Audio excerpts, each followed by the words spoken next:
प्रिय विद्यार्थी साथियों, क्या आप जानते हैं कि हमारे देश की न्यायिक व्यवस्था की संरचना किस प्रकार की है?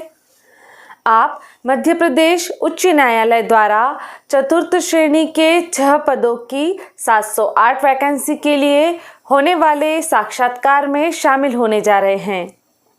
तो आपसे इंटरव्यू में इस संबंध में प्रश्न पूछे जा सकते हैं।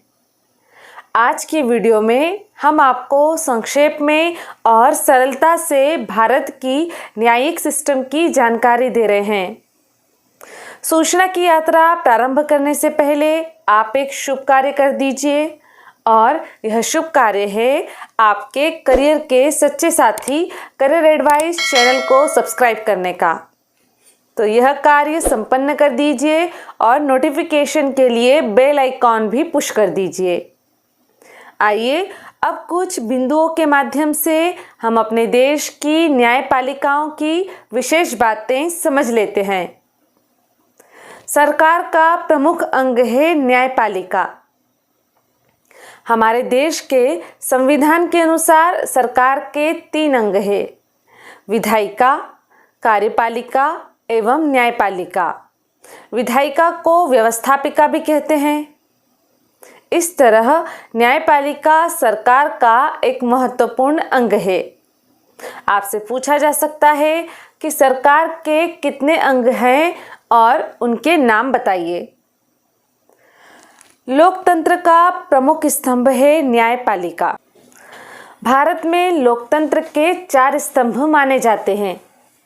ये हैं विधायिका, कार्यपालिका, न्यायपालिका एवं प्रेस। इस तरह से न्यायपालिका की लोकतंत्र की रक्षा और उसके विकास में बहुत ही महत्वपूर्ण भूमिका है।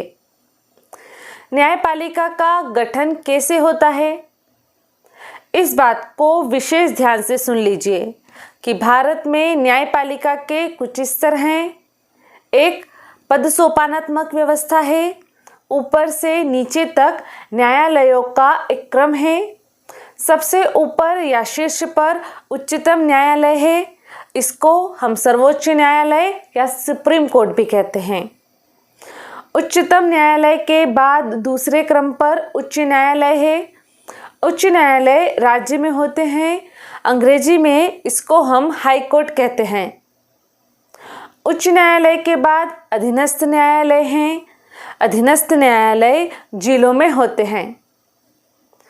थोड़ी सी जानकारी उच्चतम न्यायालय की प्राप्त कर लें। हमारे देश में एक उच्चतम न्यायालय है। उच्चतम न्यायालय नई दिल्ली में स्थित है। उच्चतम न्यायालय में एक मुख्य न्यायाधीश और 33 न्यायाधीश होते हैं। इस तरह मुख्य न्यायाधीश सहित वर्तमान में उच्चतम न्यायालय में न्यायाधीशों की अधिकतम संख्या 34 है। वर्तमान में हमारे देश के मुख्य न्यायाधीश श्री NV रमन जी हैं। श्री NV रमन जी देश के 48वें मुख्य न्यायाधीश हैं। जब आप इंटरव्यू देने जाए तब आप चेक कर लें कि उस समय मुख्य न्यायाधीश कौन हैं। आइए अब उच्च न्यायालयों की व्यवस्था को समझ लेते हैं। उच्च न्यायालयों का क्षेत्राधिकार राज्यों और केंद्र शासित प्रदेशों में होता है। भारत में इस समय 28 राज्य और 8 केंद्र शासित प्रदेश हैं। इस तरह से राज्यों और केंद्र शासित प्रदेशों की कुल संख्या 36 है। लेकिन हमारे देश में उच्च न्यायालयों की संख्या 36 नहीं है। फिर कितने उच्च न्यायालय हैं भारत में? तो जान लीजिए कि भारत में उच्च न्यायालयों की संख्या 25 है। जी हाँ, 25 उच्च न्यायालय हैं अपने देश में। कुछ न्यायालयों के क्षेत्राधिकार में 1 से अधिक राज्य और केंद्र शासित प्रदेश सम्मिलित हैं। अब मध्य प्रदेश उच्च न्यायालय को जान लेते हैं। इस जानकारी को पक्के से याद कर लीजिए। आपको जानकर आश्चर्य होगा कि मध्य प्रदेश उच्च न्यायालय की स्थापना नागपुर उच्च न्यायालय के रूप में 2 जनवरी 1936 को हुई थी। यह न्यायालय अंग्रेजों के द्वारा बनाए गए कानून भारत शासन अधिनियम 1935 के तहत स्थापित हुआ था। 1 नवंबर 1956 को जब मध्य प्रदेश का पुनर्गठन हुआ, तब से नागपुर उच्च न्यायालय को मध्य प्रदेश राज्य हेतु उच्च न्यायालय बना दिया गया है। मध्य प्रदेश उच्च न्यायालय का मुख्यालय जबलपुर में है। मुख्यालय को सीट कहते हैं।